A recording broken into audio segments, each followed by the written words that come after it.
Scared for reals. Hey, it's Chris O'Neill. Adam Perry. 70 years ago, The Creature from the Black Lagoon premiered, and I know this is one of your favorites, Adam. Oh, yes. You know, I'm this next generation's monster kid. And, you know, if you've been listening to our last couple episodes, we've been doing a lot of anniversaries, a lot of big ones like Dracula with 93 years. We almost skipped over this one, Chris. Yeah, almost. But the thing is, talking about the next generation, this was the next generation of Universal horror. They were kind of losing their edge a little bit, and this kind of brought them back up a little bit. Well, I mean, ironically, this is what most consider the last great monster. The last gasp. From Universal. Yeah. And this was in 3D as well, because at the time, TVs were starting to come into households. Yep. Between Cinerama, big widescreen films. Mm-hmm. Another thing that they tried to lure audiences into theaters was, 3D. Yep. And Creature from the Black Lagoon didn't have a big budget like some of the big biblical epics of the time, like The Robe. Right. But they still had to entice audiences to come to theaters, and one way to do that was 3D. And Yep. Two of the Creature from the Black Lagoon movies were actually 3D. Oh, yeah. Let's talk about it because William Alland, who's the producer, he was attending a dinner party during the filming of Citizen Kane. Yep. I don't know if you watched Citizen Kane, but he was the reporter Thompson in the movie. Yeah, I've seen the Citizen Kane. Yep. So he met up with this Mexican cinematographer who told him about the myth of a race of half fish, half human creatures in the Amazon River. And I guess Alland was just intrigued because he took notes, story notes, titled it The Sea Monster.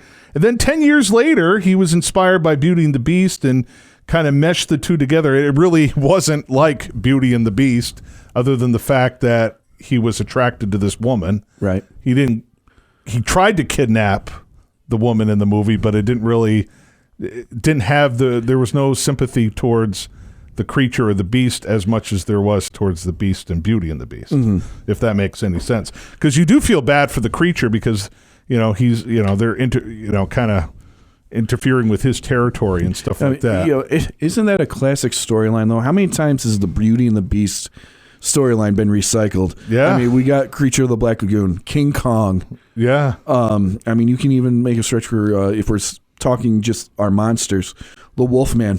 Right. As he Phantom of the Opera. Phantom of the Opera. Yeah. I mean, it's one of those classic storylines that never gets old. So in December of 1952, Maurice Zim expanded this into a treatment, because he took notes, William Alland took notes, and then 10 years later, they expanded it into a treatment, which Harry Essex and Arthur Ross rewrote as The Black Lagoon.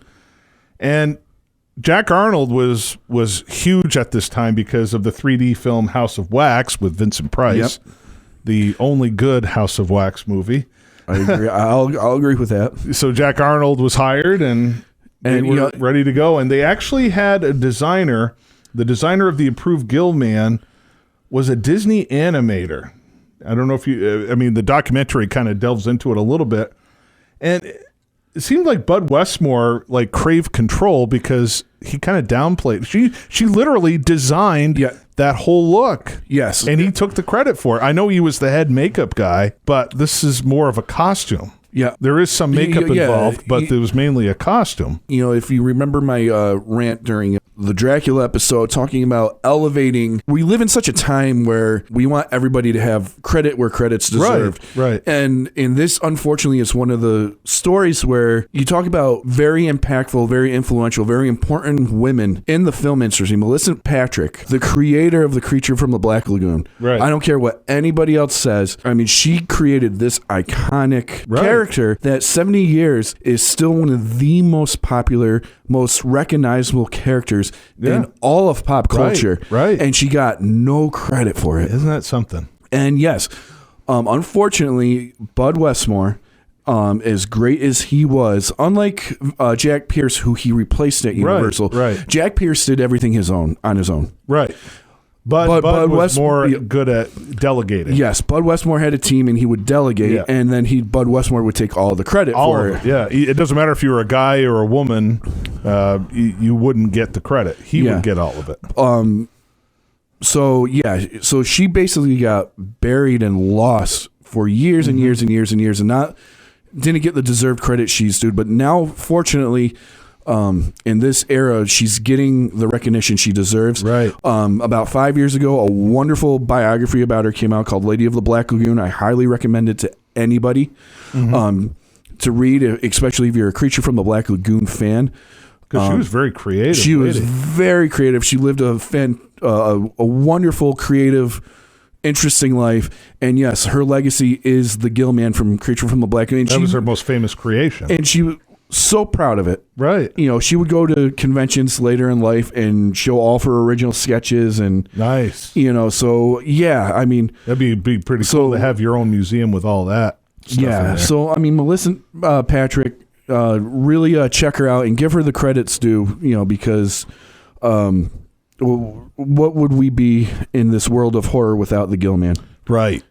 So we're going to kind of skip around here a little bit. Everyone, pretty much, anyone who's a fan of Creature of the Black Lagoon, we're not going to get into the plot too much, but we're going to kind of talk about all three of the films put together.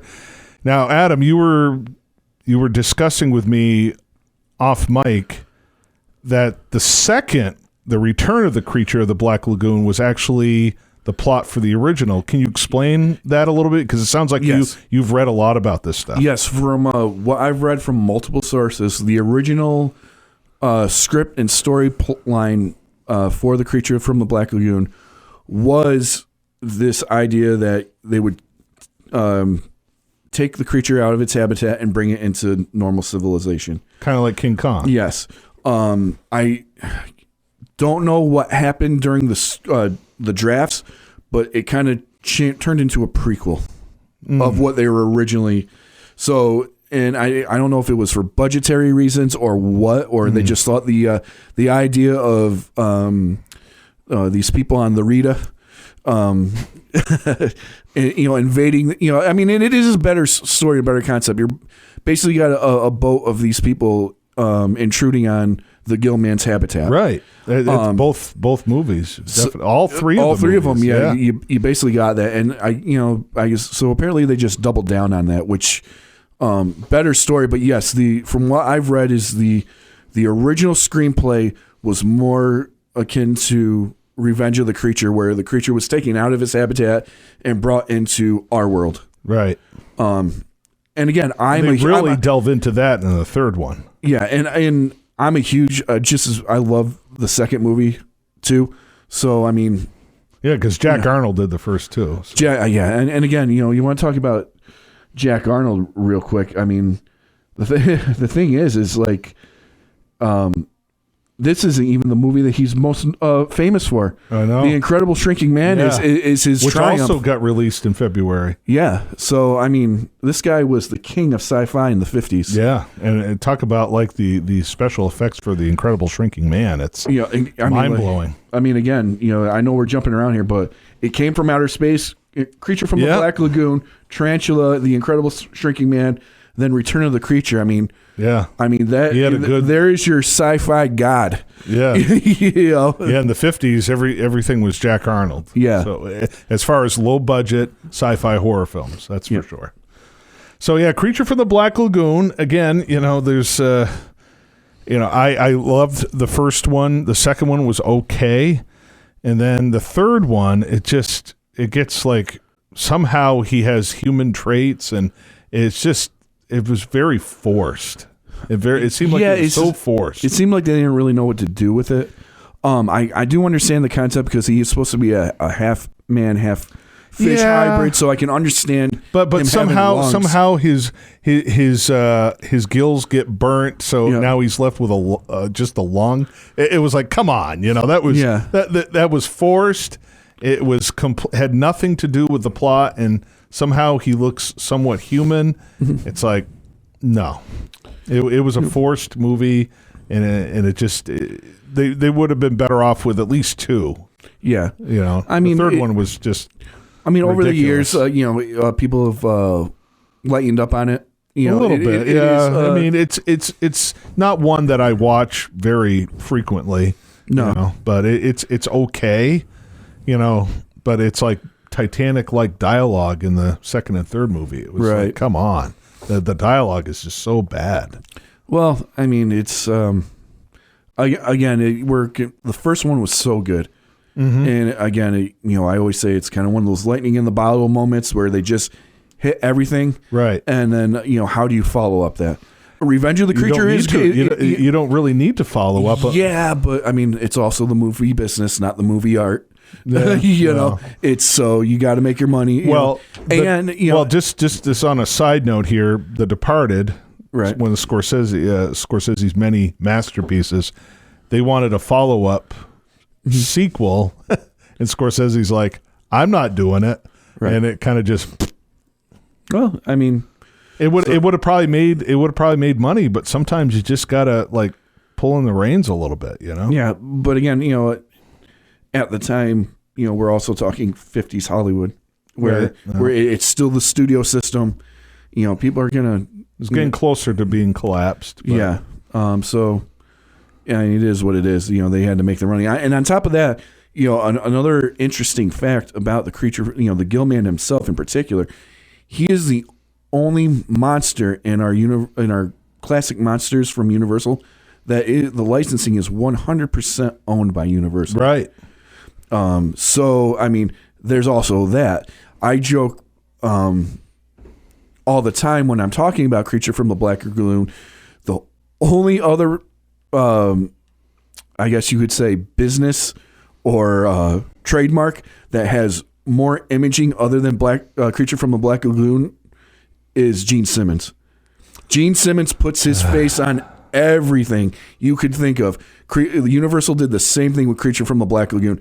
The Creature from the Black Lagoon is on anything and everything you could possibly think of, from toys, T-shirts, pinball machines, you name it. Yeah, they had a whole pinball machine. I remember playing it. Yeah. Oh, you played it? I've played it, yeah. I mean, but like... You have the Julia Adams scream. And we get to her in a second, but again, I mean, they put the Creature from the Gillman on any and everything you can think of. Model kits, die-cast cars, again, I use the joke just like Gene Simmons, who put his face on everything during the Kiss years, and still to this day he does it. But that's what Universal did to the Gillman. Right. And we had two Gillmen in the first movie. Yep. In the second one too. Yes, we had Ben Chapman, who was the big dude, big 6'7" tall guy. He played the creature on land. Mm-hmm. Which was a difficult process. And then you had Rico Browning, who played him underwater. And I can only imagine how it was in the second movie, where he's surrounded by all the fish were real. Yes. He was literally swimming with real fish in the tank, second one. That must have been an interesting experience. He's Rico said in many interviews that he'd be in the tank with all these fish, and a turtle would be eating part of the costume, his heel. Yeah, I know. They had to patch up his costume almost on a daily basis. Yeah, especially during the filming of the second one. It didn't seem like the first one. It was kind of like there wasn't as many, but it was like the second one when he's in the tank. That's when there was a lot. Well, yeah, I mean the tank was used on the Universal backlot in Hollywood. Yeah, so I'm sure what they did was just filled up with fish. Yeah. Whereas and most fish didn't probably want to be there. Yeah, and again, filming on location in Florida for the first one. Yeah. I mean, everybody who's ever done a tad bit of fishing, you make any sort of disturbance in the water, they're going to scurry and you're not going to see anything. So, you're not going to see many fish in the water as, a guy in a latex costume swimming around. I love how they were authentic with the first one, where they were literally on location for a good chunk of the film. Yeah. Well, Julia Adams says that you basically had two crews working at the same time. You had the Florida crew doing all the underwater stuff, and then they would be on the backlight at Universal doing all the stuff on the Rita and stuff like that. And speaking of credit, those guys never got any credit they're not even listed in the cast or anything. What's that? Rico Browning and Ben Chapman, they were not listed in anywhere. No, and because they wanted to keep it a secret, but. I know Rico Browning, you could tell he kind of like wished he had some sort of credit. Sure. But later on, obviously, because of all these documentaries and stuff, we realized, there's two creatures, and it was kind of cool. And Rico, I mean, again, up until last year when he passed away, That was the other thing. Up until February 27th, just around the corner, the year anniversary, he was our last Universal monster alive. Right. And he passed away just last year. And and he was a staple on monster conventions. Right. He was always there. He was always friendly. Yeah, everyone said how friendly he was. Like, he'd get mail, and he'd always give a return with a picture autographed, and he was just seemed like a real genuinely nice guy. The guy could swim. That's how he got the role. Yeah. I mean, imagine swimming with that outfit on. Oh, man. I can only imagine. Yeah, and they expected him to hold his breath for like 4 minutes, and he goes, well, that's fine, but when you're moving around, you can only do it for about 2 minutes. Yeah. So, I mean, guy had a set of lungs, that's for sure. Oh, sure did. Talking about, more members of the cast. Well, before we get to that, I want to add, we were talking about how stressful and how long of a day it was for Boris Karloff sitting in there with the makeup. Ben Chapman, 14 hours? Yeah, and you're standing glued into that suit. Yeah, he couldn't sit. Yeah. He had to stand for 14 hours. He had to get hosed down just so he could breathe and feel somewhat comforted. But imagine 14 hours a day just standing in this really uncomfortable costume. Again, this is pre-Screen Actors Guild, so there was no rules. Right. But still. I think the Screen Actors Guild had started, but it wasn't as it is today.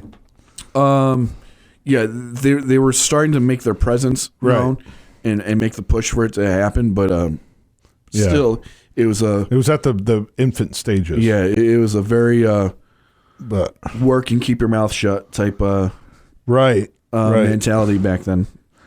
So yeah, we were starting to talk about the cast a little bit. Julie Adams is like she wasn't the most notable one at the time, but she had done a couple of Westerns with James Stewart, Anthony Mann Westerns, which I saw that afterwards. I'm like, oh, Julie Adams is in this, or Julia Adams, Yeah.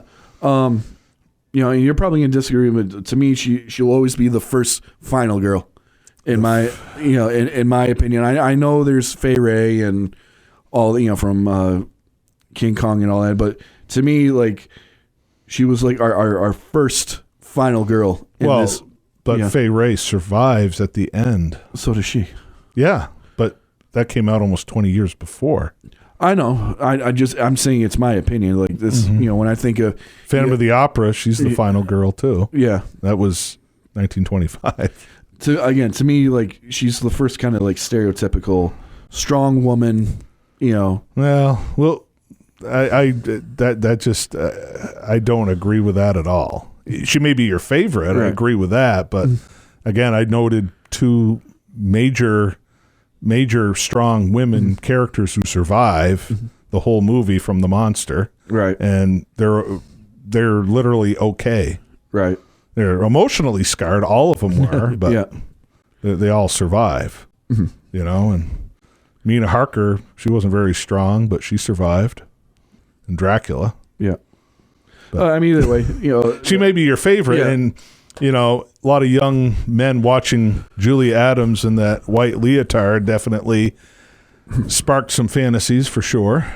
So, but again, going back, when we talked on Dracula, I talked about how Universal treats these characters now, right, and elevating the wrong characters and changing characters to fit. Whatever they're trying to accomplish. You watch this character, Kay, she's a doctor. Yeah. Secondary doctor. A secondary doctor, but still, in the 50s, it was still uncommon to see women in a role. Right. As a doctor and as a scientist and, she's an extremely powerful and fleshed out character, and why Universal won't elevate a character like that and would rather change other characters to fit their it drives me nuts. Not and we're not gonna go down. Well, they did have a female mummy, but let's go on to a different subject here. We had Julie Adams. She performed all of her own stunts as well. Yep. I guess you had Ginger Stanley. She did the underwater stuff, I guess, because you can tell that's definitely not her in certain underwater sequences. Julie Adams never went to Florida. No. So like the swimming, waltz between the creature and Kay, that was not Julie Adams. That was her stunt double. And when the creature dove off with her, it was definitely Ginger doing that instead of Julie Adams. But I guess Julie Adams stated she was not knocked out when she was being carried into the cave. I guess she cut her leg and scuffed her. No. So Ben Chapman was carrying the head. Yeah. It was the head against the plaster of the wall cave. Yeah, and he couldn't see. He had tunnel vision through the mask and couldn't see where I don't it know was how going. anyone could see out of those masks. Yeah, and knocked her head off and there's a famous photo of the set medic and everybody standing over her, including the gill man, as they're patching her up. It's pretty funny to see. Right. Yeah, I guess Julie Adams, she was also reflecting, like, she had to swim for long periods in frigid water. Yeah. And the water tank used for most of the swimming scenes were heated. However, the crew forgot to turn the heat on. Oh, no. Yeah, and it was a pretty cold day. Yeah. So, the Polar Bear Club, Julie Adams probably became an honorary member during the filming of this. But, yeah, I mean, it's... no matter how well she acted, Julie Adams said, or what role she had in other films, she's always remembered the most for this one, and then the James Stewart Anthony Mann collaboration, which, again, I don't. If you're curious about it, I would definitely seek it out because those James Stewart Anthony Mann westerns were top notch stuff. Sure. But yeah, I mean, what else can you say about the creature from the lasting impression? We were talking about like a huge amount of influence. I mean, well, I know John Landis. Yeah, he wanted to remake it. He wanted, John Landis wanted Jack Arnold to direct a remake of the film. Mm-hmm. And I guess what happened was the screenwriter was commissioned. He completed the script. And I guess there was a pair of creatures, one destructive, the other was calm and sensitive. Oh. Interesting. Being persecuted by the United States Navy.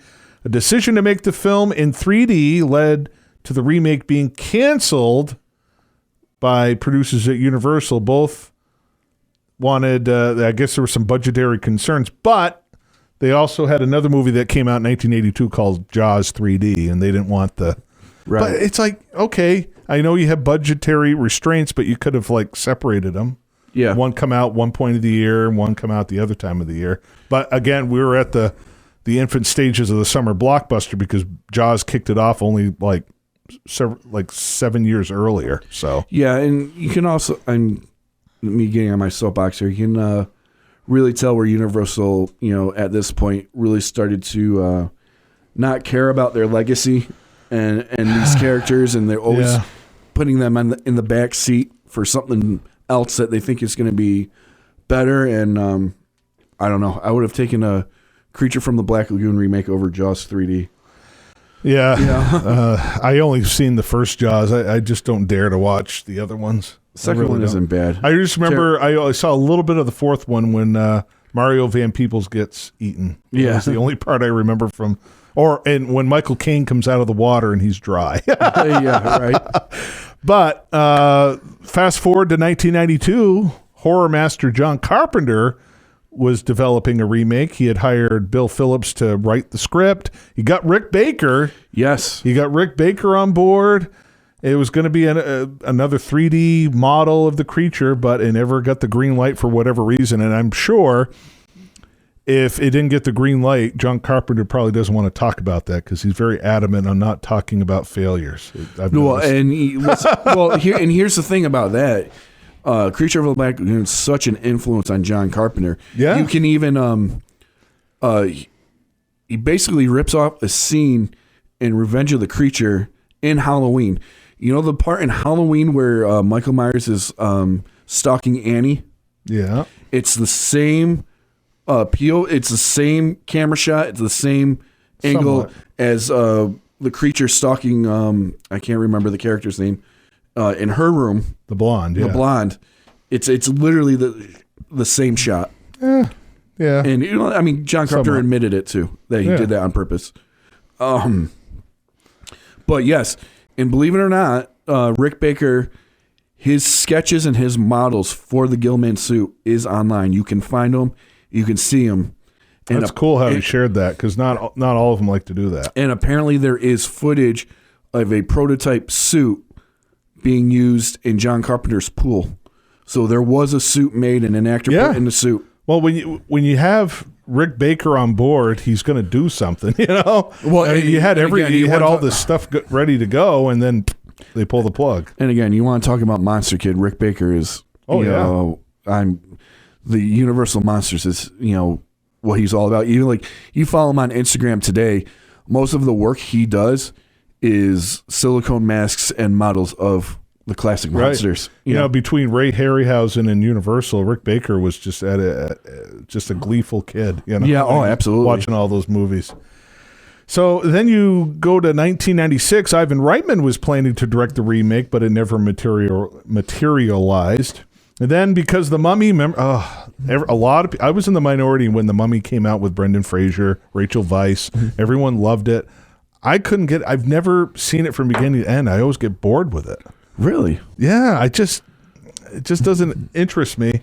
But because of the huge success of The Mummy, they had another development of The Creature from the Black Lagoon being revived. I think it was December of 2001. Gary Ross signed off to write and produce the remake with his dad, Arthur Ross, one of the original writers, which that would have been pretty cool. But he told the Hollywood Reporter, the story my father wrote embodies the clash between primitive men, civilized men, and that obviously makes it a fertile area for re-examination. Well, that didn't really happen, but in August of 2002, Guillermo del Toro, again, he was a huge fan, just like John Carpenter was, and he was attached to direct a remake. He had hoped to do a story focused more on the creature's viewpoint, kind of like Rob Zombie did with Halloween. Yep. But he wanted to have a successful romantic liaison.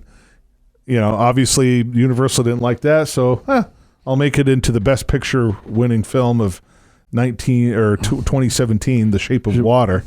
Hey. Which again, I would rate The Shape of Water as the same as the original Creature from the Black Lagoon. I gave both of them 4 stars. Yeah. You know, The Shape of Water has a lot of some cringy moments in it, but Del Toro is just such a genius when it comes to creativity that it's fun to watch him work. It's just the movie doesn't 100% work, just like the original Creature from the Black Lagoon doesn't 100% work. But there's a lot of good stuff that makes you want to watch it over and over. And yet again, Universal's loss. Yeah, and again, it's the one thing that frustrates me the most about Universal. And I can't wait for his Frankenstein coming out next year. Well, there's going to be 2 Frankensteins coming out. I know. So I'm actually kind of curious on both of them because, there's enough to entice me on Maggie Gyllenhaal's interpretation. Christian Bale is the creature. How do you say no to that? We'll see. Well, we will see. Christian Bale, even if a movie is subpar, it's worth watching to see him because he is just such an incredible actor. He's like Daniel Day-Lewis is like the ultimate. A few tiers below is Christian Bale when it comes to dedication to roles, but he's Thor. enough. Yeah, enough said about like that. I said, we'll see what happens. Well, anyway, but it'd be nice to see. If they wanted to freshen it up a little bit, I'd watch a remake of The Creature from the Black Lagoon, but I think we kind of saw that with The Shape of Water. Right. That's about as close to a remake as we'll ever get. Yeah, we saw it, and it won Best Picture. Yeah.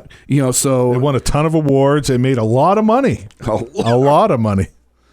And yeah, I mean, again, it makes you really wonder what Universal is doing and where their headspace at with these franchises, because if Shape of Water wasn't proof that if you take these monsters seriously and make a good movie, it still works. Yeah. It still works, people. So I have no idea what's going on in whoever's running Universal's head right now. because they keep trying to reboot these franchises, and they're doing it in a fashion where they're not taking their properties seriously and making a mess of it. I keep going back to the Invisible Man. Well, that was the most recent one, but let's start in 2004 with Van Helsing. I mean, that was an interesting. It was a great way to kick off like a reboot of all of the Universal monsters. That's what they were going to do, right? And there was some interesting stuff in there, but again, it was a mess. It was a mess because again, they were trying to do it in the vein of what The Mummy with Brendan Fraser was, kind of action comedy / thriller. Yeah. Instead of it had some interesting ideas, but right. you had like again 3 or 4 ideas clashing together, and then when they did that awful Mummy movie. I know you blame Tom Cruise. I blame just the horrible script. Well, yeah, ideas. again, it was 3 movies in one. That it was just terrible. A hodgepodge. It was a terrible movie. It had a kind of an interesting start, and then it just fell apart in the middle, and then the ending was a real disaster. A female mummy. There's nothing wrong with that, but it was like, oh, this is a great plot twist, says no one ever. Right. The way it was even more poorly. of a mess. I mean, Van Helsing was bad enough, but to make it even worse a decade later, right. It's like, come on. Yeah, and then you get the Invisible Man, and again, that was a few years ago. The thing about the Invisible Man is, and I've said this before, if it was titled anything else, I probably would have enjoyed it. Yeah, but here's the thing: you're marketing and you're telling everybody that this is a remake of the Invisible Man. Now you got 2 sources to work from here. You have the H.G. Wells book. And the movie that you made was basically shot for shot the book. Yeah, pretty much. And you don't do anything with it. You don't even name the characters after the characters in the book and the movie. It was literally just a money grab to get people in seats because they know that there is a huge fan base for these classic monsters. Right. And they've been waiting for decades for a movie that takes their monsters seriously and have them back on the big screen.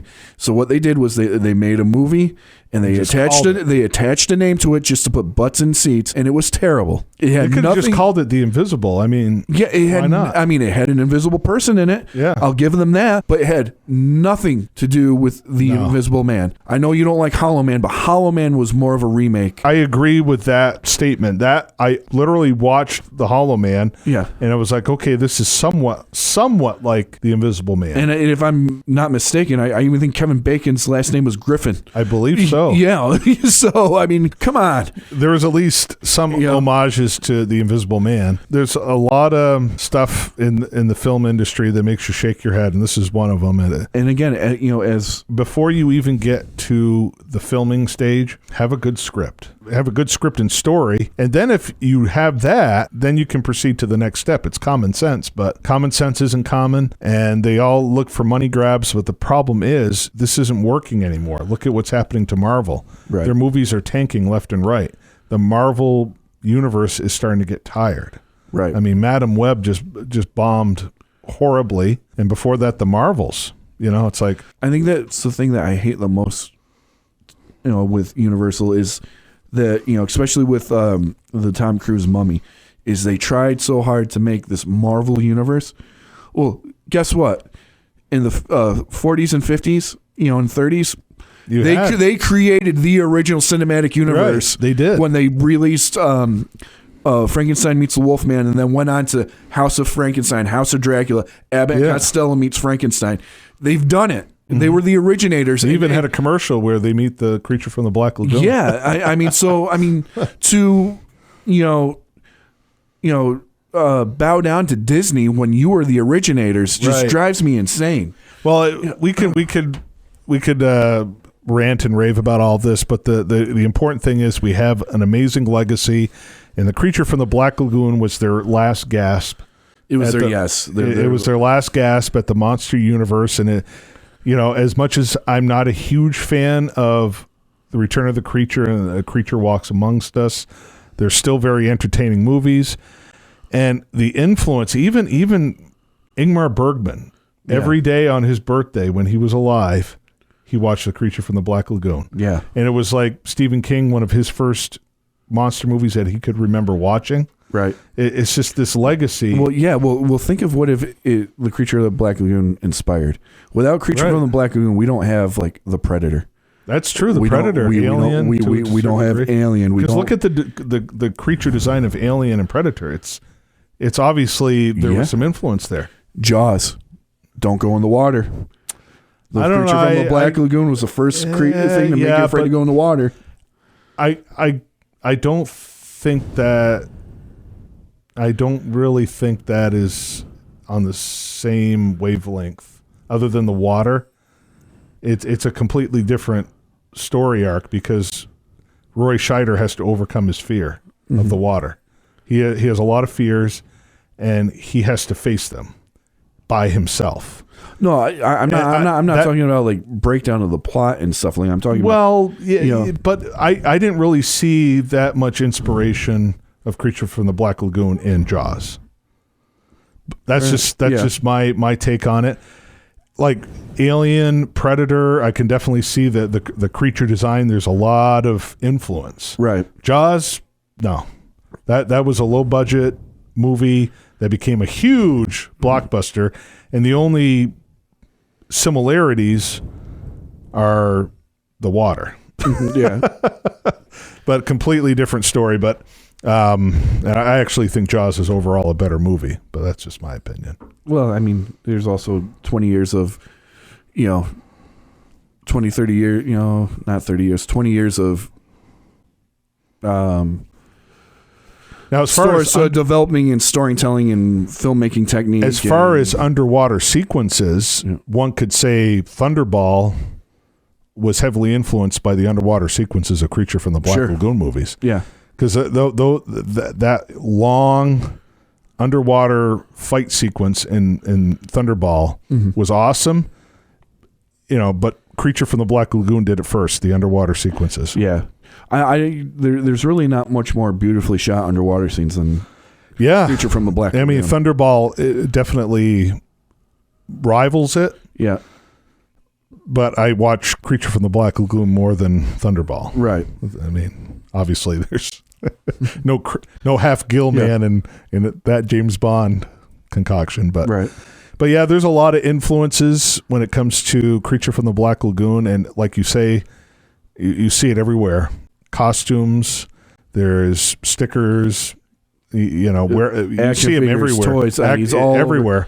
And as we wrap this up, just a couple other mentions I want to make sure especially from the cast. Richard Carlson, he was a Jack Arnold staple. Yes, he was. We forgot to talk about Richard Carlson. He really brings a realism to this because he was the biggest name in the cast. Yeah, he really was. And I know Julia Adams was just saying how awesome he was, and it made the doctor guy less glamorous and more like the everyday Joe. Because let's face it, Richard Carlson was not a heartthrob. No, but he seemed like a guy next door who could become a scientist. Inspired a lot of scientists. Hey, I'm not a dashing guy. I can probably be a scientist too. So I mean, there's that influence from Richard Carlson. And again, he's not a household name anymore. But back in the 50s, he was in all of those big sci-fi blockbusters. Absolutely. And basically playing the same character, but he was still great in all of them. Yeah. I mean, he was your scientist. Yeah. He really was. And then you got his rival, Richard Denning. Yeah. Less known, but still, I mean... I really like it. It was a little bit forced, but it was good to have like the obsessed scientist, entrepreneur. Yeah, entrepreneur scientist, because he had some scientific background too. Yeah, but he was just so obsessed, and he wasn't like he wasn't like insane. Yeah, but I like how his obsession just led to everyone's downfall in that movie and to the creature ultimately. Yeah. And this is just a personal favorite of mine who I always like to shout out when I'm talking Creature from the Black Lagoon. The most badass ship captain of all time, Lucas, played by Nestor Pavaya. He was great. He was a good character actor that doesn't get a lot of recognition. I love this character in this movie. Yeah, and both of them, he was fun. He's such a bad mofo, and I mean when Richard Denning is, threatening to a coup on the ship, and how he just, with the biggest smile on his face, puts a knife up to his throat and says, "Do you really want to go there?" Yeah, he got the cigar. He got like the cigar in his mouth. Oh, yeah, I mean, he's such a fun character. And then we get him again for a little bit in the second Revenge of the Creature. So I always like to give my boy Lucas, Captain Lucas. Well, he also makes a point. Yeah, it's your mission, but it's my ship. He made a point on it. Yes, he did. Literally, I love it. Literally, Chris. One thing that we really don't talk about when we're talking about these movies, and I want to bring up poster art for Creature from the Black Lagoon. Yes. The poster art for all of those monster films were so good. Expect the original Creature from the Black Lagoon poster. I have it hung up on my wall in my house. I have a copy of it. You want to talk about art? Beautiful, beautiful poster. And I could give a whole episode on poster art.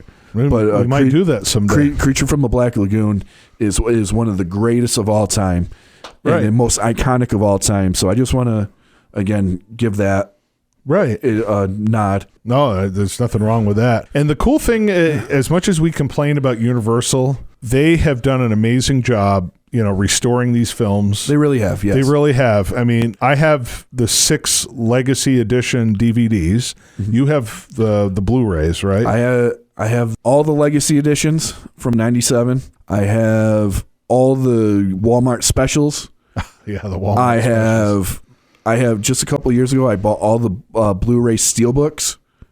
Oh yeah, that came out with the incredible artwork of Alex Ross. Yeah, on the steel. That's a good shout out. Oh my God! Yeah, I eyed those, and I really wanted those, and then they've done the 4K ones separately. Yep. They just released an Ultimate 4K edition. The artwork I'm not a huge fan of. Yep. It just barely came out within the past month or so. It has all of the original Universal Monster movies. I was going to get it, and then I realized they didn't have any of the sequels on there. It's just which is unfortunate, because that Spanish Dracula, I would have loved to have seen that one, like even on a Blu-ray disc extra. Mm-hmm. It would have been cool to include all of them on Blu-ray, but I wasn't going to pick that up, because I mean I'm happy with the DVD versions. To me, I know 4K is really makes these movies pop, but financially I can't do that. But not only that, it's just there's something about the grainy look of these monster movies. I love it. It just gives it an old classic vibe.